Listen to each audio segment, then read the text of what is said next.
How to add contacts to your MetaMask account. Hello guys, in today's video I'm gonna show you how to add contacts to your MetaMask account in easy fast way. So first thing we do is we go to MetaMask app like this and then choose the three lines here, click on them, and now you go to settings here down below, click on the settings option. You will have many options, you can choose which one you want, but you need to choose the contacts option here.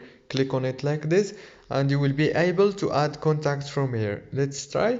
Now you write a name like Mark, and you need to write the address of the contact and the memo, and then click add contact, and it will be added to your contact right here. And that's it for today's video guys. If this video was helpful for you, please don't forget to like and subscribe, and thank you so much for watching till the end.